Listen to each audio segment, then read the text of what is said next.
The stray dog didn't bark when Caleb touched him for the first time.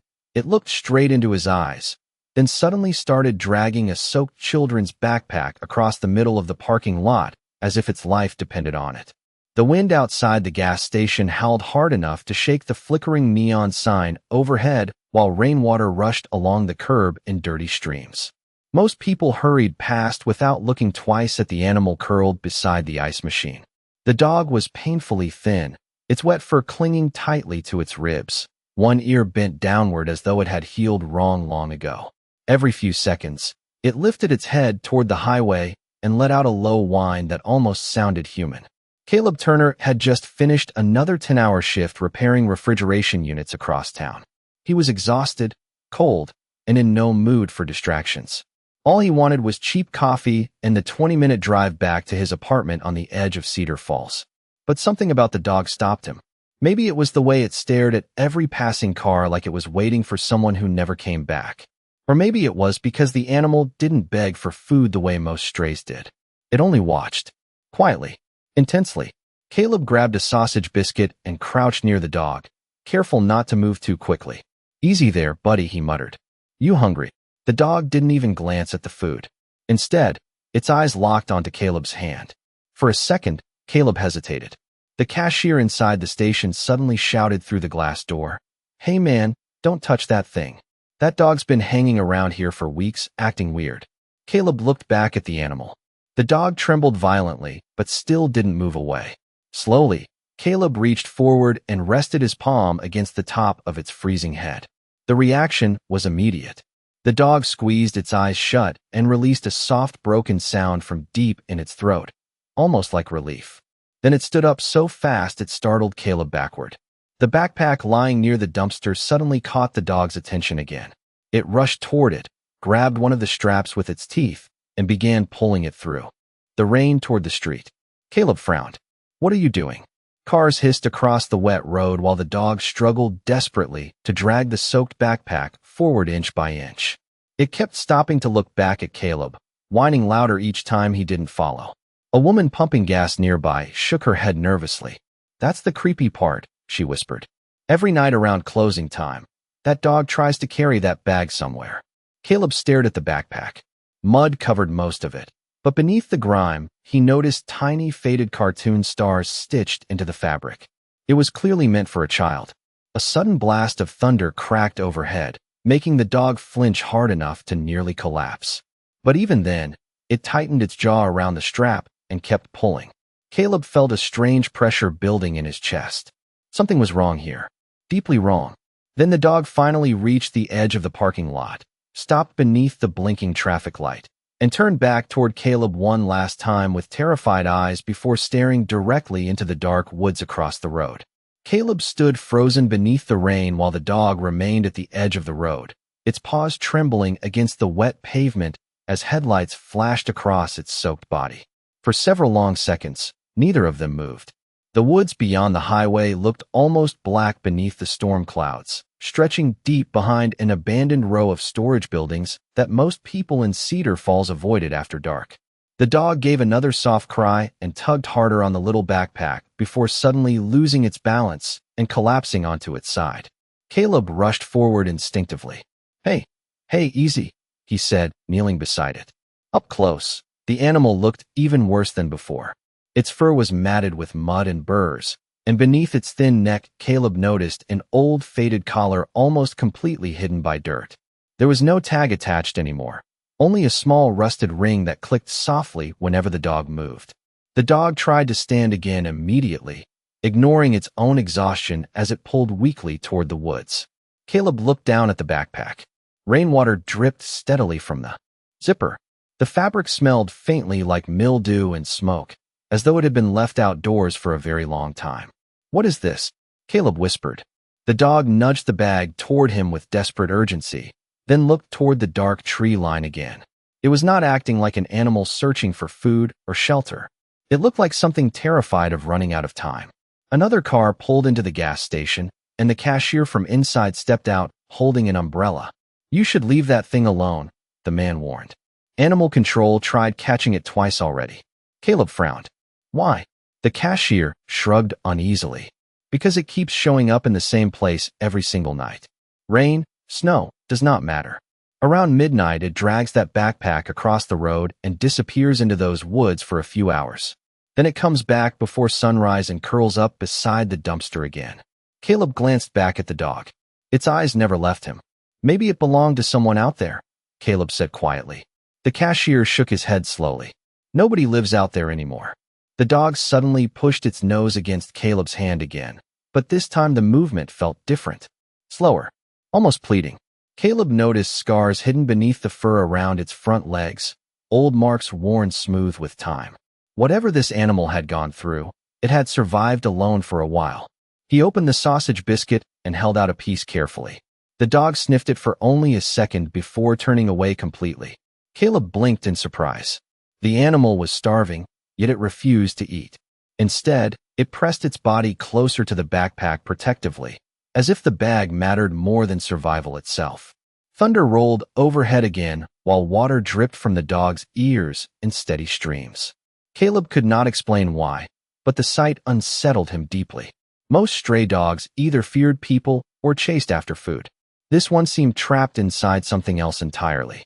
A memory, a routine, a loss it could not let go of. Finally, Caleb reached for the backpack zipper. The instant his fingers touched it, the dog released a sharp, panicked whine unlike anything Caleb had heard before and placed one muddy paw directly over the bag, as if trying to stop him. The dog froze the moment Caleb tried touching the zipper, its entire body stiffening beneath the rain, as though opening the backpack would unleash something terrible. Caleb slowly pulled his hand back, unsettled by the panic in the animal's eyes. The dog immediately relaxed just enough to breathe again, lowering its muddy paw carefully over the bag before dragging it closer to its chest protectively. "Okay," Caleb whispered softly. "I am not taking it."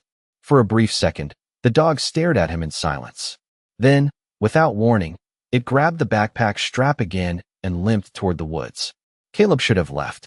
Every logical part of his brain told him this situation was strange enough already.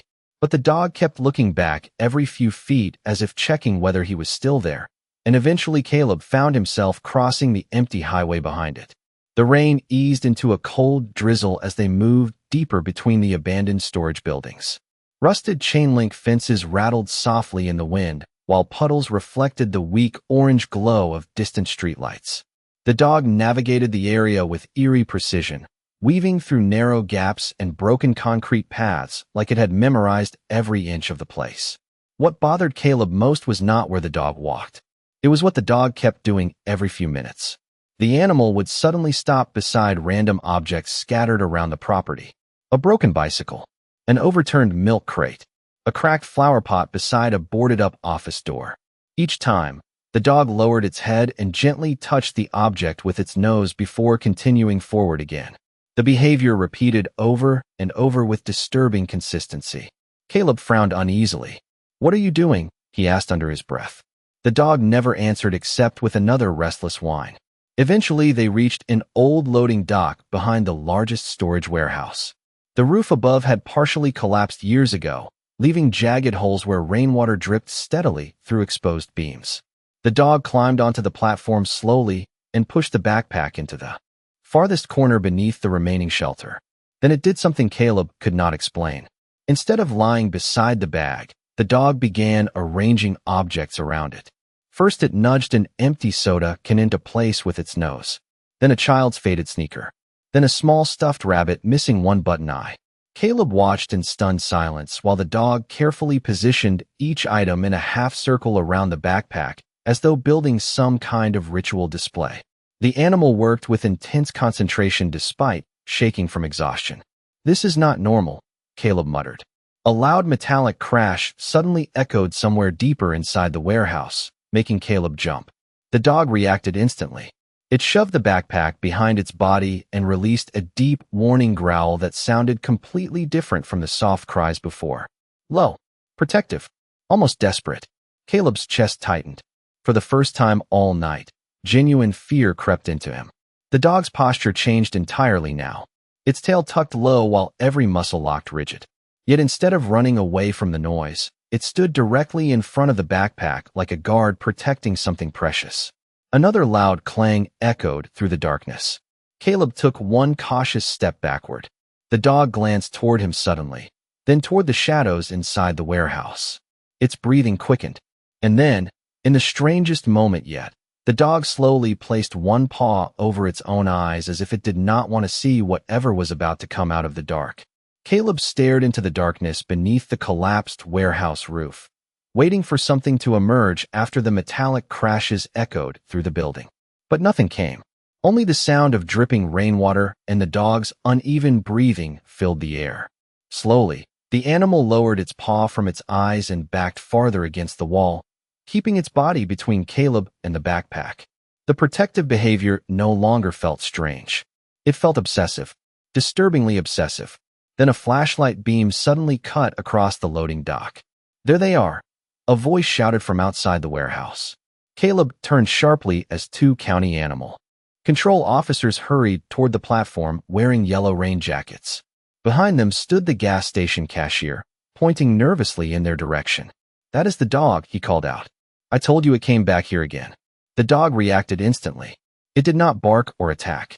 Instead, it grabbed the backpack and began dragging it frantically deeper into the shadows, claws scraping loudly against the concrete floor. One of the officers sighed heavily. "Poor thing is getting worse," she muttered while pulling a catch pole from her truck. Caleb stepped forward quickly. "Wait a second. Maybe you should slow down." "Sir, you need to move aside," the older officer replied calmly. "This dog has been reported multiple times. It keeps stealing objects from nearby homes and businesses. Toys, clothes, kids' belongings. People are scared."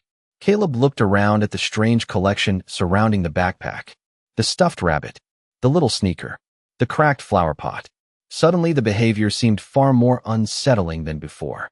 The dog was not randomly wandering anymore. It had been taking things, collecting them, hiding them here. "Has it hurt anyone?" Caleb asked. "No," the woman admitted. "But last week it broke into a family's backyard and refused to leave their daughter's swing set. Sat there all night growling anytime somebody got close." The parents were terrified. The dog crouched low at the back of the platform, trembling violently now while keeping one paw pressed against the backpack. Caleb noticed its eyes darting rapidly between the officers like it already knew exactly what those poles meant. "It does not seem aggressive," Caleb said uncertainly. "Aggression is not always loud," the older officer answered. "Sometimes traumatized animals fixate on objects or locations. When that fixation breaks, they become unpredictable." The words settled heavily in Caleb's chest. The dog suddenly looked less like a grieving stray and more like an unstable animal unraveling mentally. The female officer took one slow step forward. "Easy now," she whispered gently.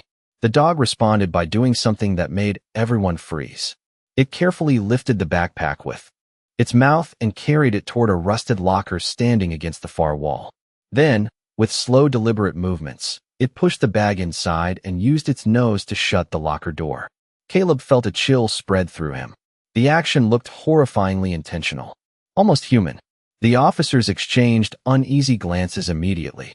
"That is not normal behavior," the older man said quietly. "Sir, you really need to step back now."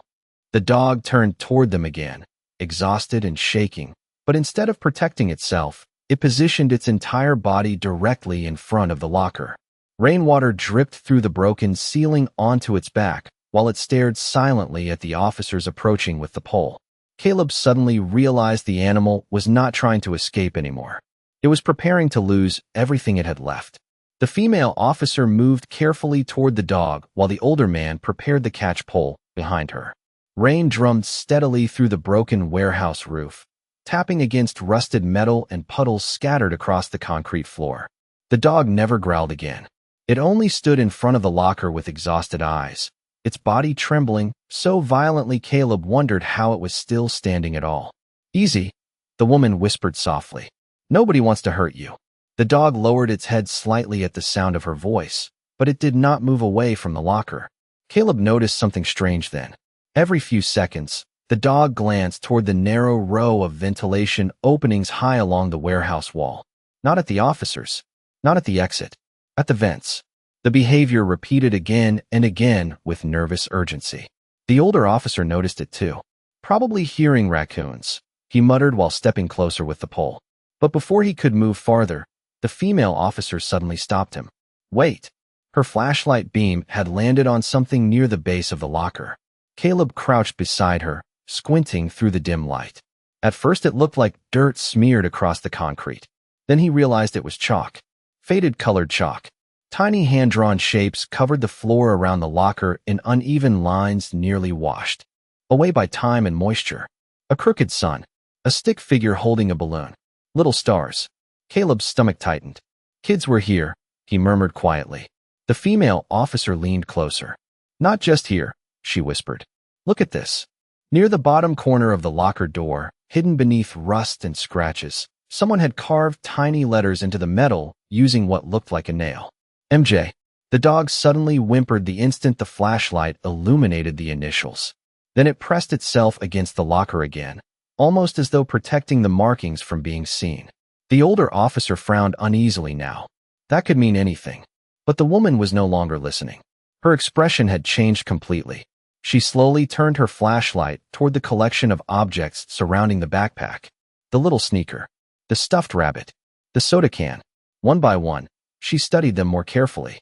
These are not random, she said quietly. Caleb looked confused. What do you mean? She picked up the rabbit carefully. Sewn into the worn fabric near the missing eye was a faded patch shaped like a crescent moon. Then she pointed toward the backpack lying hidden inside the locker. Tiny stars covered the fabric. Finally, she aimed her flashlight toward the chalk drawings again. Several stars had been drawn there too. The same shape. The same style. The dog was not stealing things, she whispered slowly. It was collecting pieces connected to someone. A cold silence settled over the warehouse. Even the older officer seemed uncertain now. Caleb stared at the dog again, and suddenly the entire situation felt different. Less dangerous. More heartbreaking. The animal was not guarding junk. It was guarding memories. The dog carefully nudged the locker door once with its nose, producing a hollow metallic sound. Then it looked toward the ventilation openings high above again. The female officer followed its gaze this time. Something about the vents seemed to disturb her deeply. Water stains streaked down the wall beneath them in dark lines. But mixed among the stains, Caleb noticed strips of faded pink fabric tied carefully through the metal grates overhead. Tiny ribbons. Old ones. The woman stood slowly, her face pale beneath the flashlight glow. This warehouse was supposed to be empty after the fire last winter, she said quietly. But now I am starting to think somebody stayed here much longer than anyone realized. Then she reached for her radio and told the older officer they needed to search the entire building before taking the dog anywhere. The female officer tightened her grip on the flashlight and stepped deeper into the warehouse, while Caleb followed close behind her.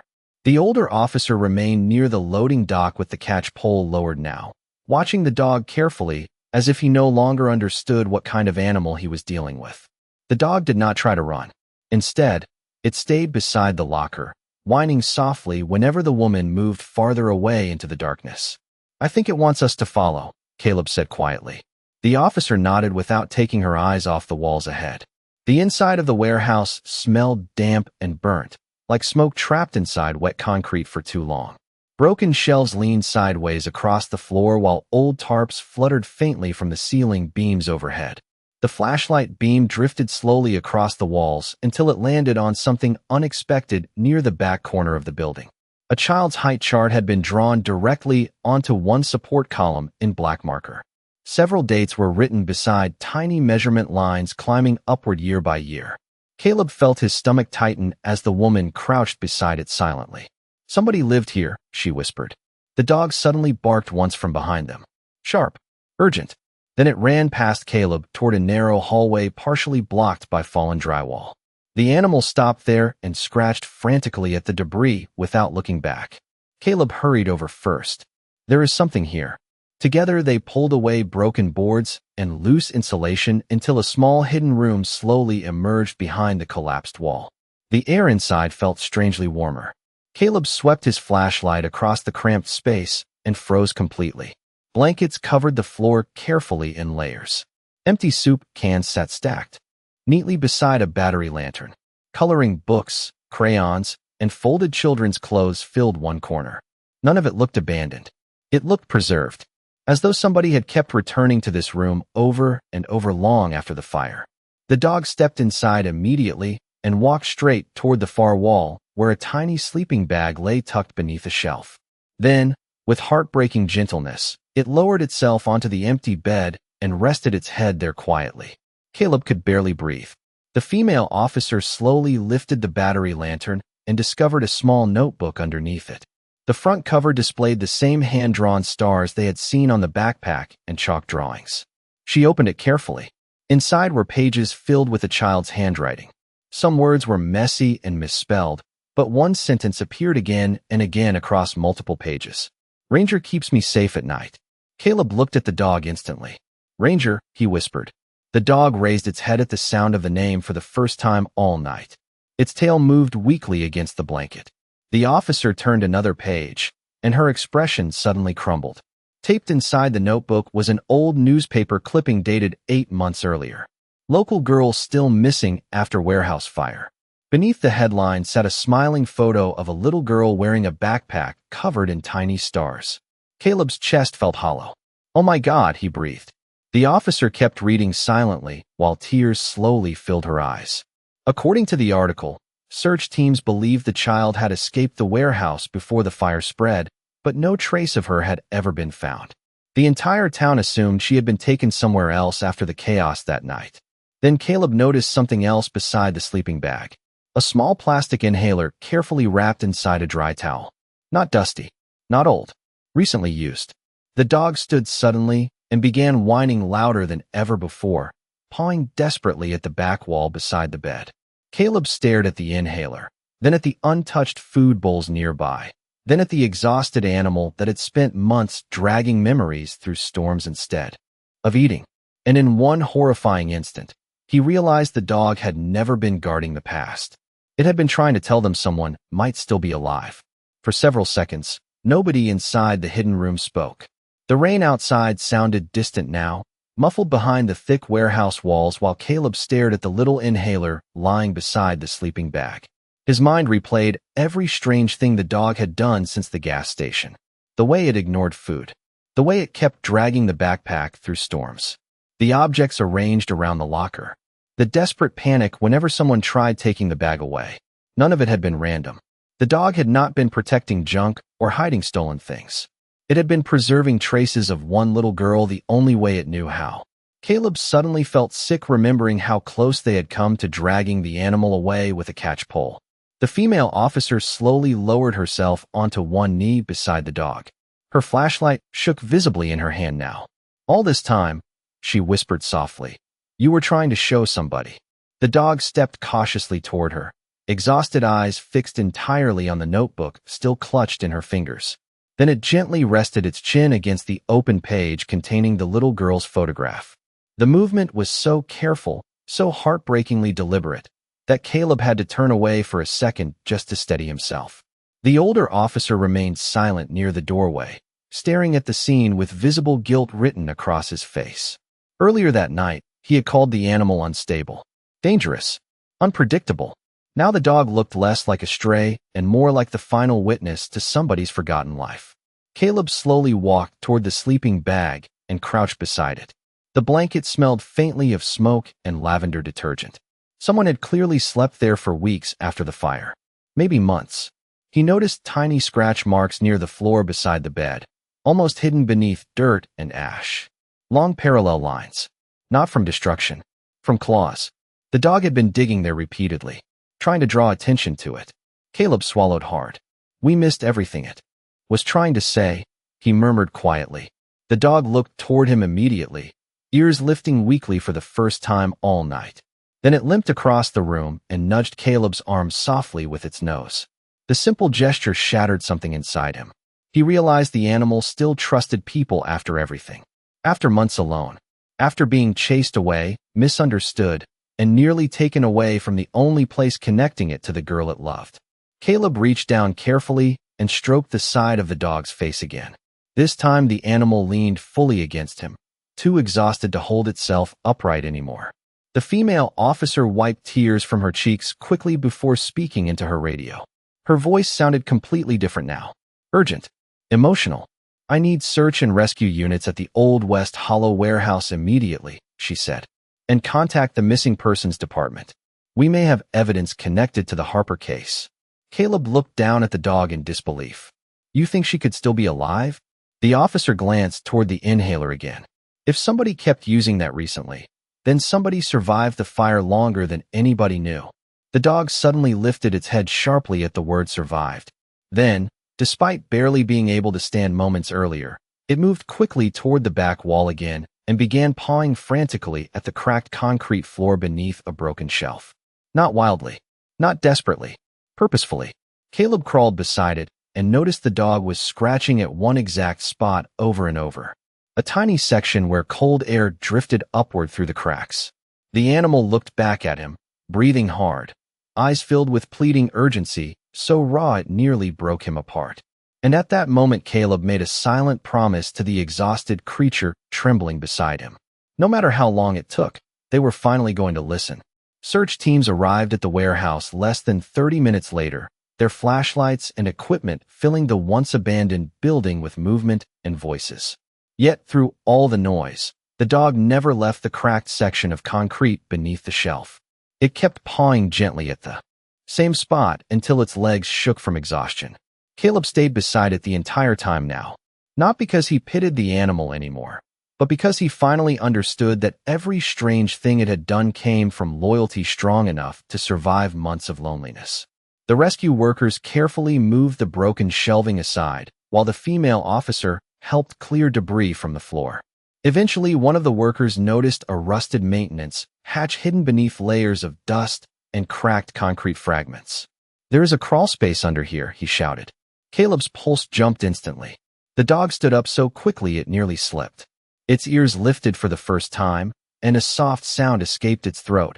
Not fear this time, but something closer to hope. The workers forced the hatch open slowly, releasing a rush of stale cold air from below. A narrow emergency utility tunnel stretched beneath the warehouse foundation, barely tall enough for an adult to crawl through. One of the rescuers climbed down with a flashlight, while everyone waited in complete silence above. Seconds felt endless. Then a voice echoed upward through the darkness. There are signs somebody stayed here. Caleb closed his eyes in disbelief, while the female officer covered her mouth with trembling hands. Blankets, empty water bottles, food wrappers.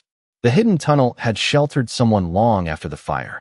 The dog suddenly began pacing anxiously near the hatch, tail moving weakly while it listened to every sound below. Another rescuer carefully examined the inhaler discovered earlier and quietly explained that some medications could remain usable for months if protected from moisture. Nobody spoke after hearing that. Hope suddenly felt terrifyingly real. Hours later, after a careful search of nearby drainage routes and abandoned service tunnels connected to the warehouse, emergency crews finally received word from officers stationed less than 2 miles away near an old rail underpass. A frightened young girl matching the missing child's description had been found alive with a homeless woman who had been secretly protecting her after the fire. The child had been too terrified to return. After becoming separated during the chaos months earlier, Caleb felt the strength leave his knees when the news came over the radio. Around him, hardened rescue workers lowered their heads silently while the female officer began crying openly beside the hatch. But the most heartbreaking reaction came from the dog itself. The moment the officer softly whispered, "She is alive," the animal stopped moving completely. For several seconds it simply stood there staring at her as though it did not understand the words. Then, slowly, its body relaxed for the first time all night. The tension that had lived inside every movement suddenly disappeared. The dog walked back toward the hidden room quietly, climbed onto the little sleeping bag, and curled itself into a tight circle beside the backpack covered in stars. Caleb followed carefully behind it. The animal no longer guarded the bag with panic. It rested one paw over it gently, almost peacefully now. Caleb noticed the dog's eyes growing heavy while rain continued tapping softly against the broken warehouse roof overhead. "You kept trying to bring somebody here," he whispered. "You never gave up on her." The dog looked at him one last time, and Caleb could have sworn the exhausted creature understood every word. Then, after months of fear, storms, hunger, and waiting alone in the dark, The dog finally closed its eyes and fell into the first deep sleep anyone had seen it have in a very long time. 3 weeks later, the Old West Hollow warehouse stood completely empty except for the faint chalk stars still visible beneath the cracked concrete floor. The city planned to demolish the building before winter arrived, but before the crews could begin, somebody placed a small wooden plaque beside the loading dock entrance. It carried no long explanation, only a simple message carved carefully into the wood. For Ranger, who never stopped looking. By then, nearly everyone in Cedar Falls knew the story. Reporters called it a miracle. Rescue workers called it impossible. But the people who had stood inside that hidden room during the storm understood something deeper than either of those words. The dog had not saved the little girl. In one dramatic moment, it had done something far harder. It had remembered her every single day when everyone else slowly stopped searching. The girl, whose name was Madison Harper, remained quiet for a long time after being found. The months hiding in abandoned tunnels with a frightened elderly woman had left her withdrawn and nervous around strangers. Yet there was one thing that changed immediately the morning Caleb brought Ranger to the recovery center outside town. The moment Madison saw the worn backpack covered in stars hanging gently from Caleb's hand, she stood frozen in the doorway. Then Ranger stepped forward slowly into the sunlight. The dog looked thinner now beneath the clean fur and fresh bandages around its paws, but its eyes never left the little girl standing across the yard. For one suspended moment, neither of them moved. Then Madison dropped the blanket she had been holding and ran. Not fast because she was excited. Fast because she looked terrified the dog might disappear again if she did not reach him in time. Caleb would never forget the sound Ranger made when she wrapped her arms around his neck. It was not barking, not whining. It sounded almost like the animal had finally released a breath it had been holding for months. The staff standing nearby quietly turned away to hide their tears. Even the older animal control officer who once called the dog dangerous removed his hat and wiped his eyes with trembling fingers. Madison later explained that during the warehouse fire, smoke and panic had separated her from Ranger in the darkness. After escaping through the maintenance tunnels, she believed the dog had died inside the building. But every night afterward, hidden beneath bridges and abandoned railcars, she whispered the same thing before falling asleep. Ranger always finds me. Caleb thought about those words often in the weeks that followed. Sometimes he visited the small rental home where Madison and the elderly woman now stayed safely under county care. Ranger had changed there too. The frantic pacing stopped. The fearful guarding of objects disappeared. The dog no longer dragged the backpack through storms at midnight. Instead, each evening just before sunset, Ranger carried the backpack gently to Madison's bedroom door, set it down quietly, and curled beside it until she fell asleep. It became their routine, their proof that neither one had truly been abandoned after all. One cold afternoon near Christmas, Caleb returned to the old warehouse one final time before demolition crews arrived. Snow drifted softly through the broken roof, while silence filled the empty building. Near the back wall where the hidden room once stood, he noticed something he had somehow missed before. Carved low into the concrete beside the faded chalk stars were uneven childish letters barely visible beneath the dust. Me and Ranger wait here together. Caleb stared at the words for a very long time before quietly brushing snow across them again, protecting them from the machines that would soon tear the place apart. Because some promises deserve to stay hidden where only loyal hearts could still find them. Sometimes the ones the world calls strays are simply souls that refuse to leave someone behind.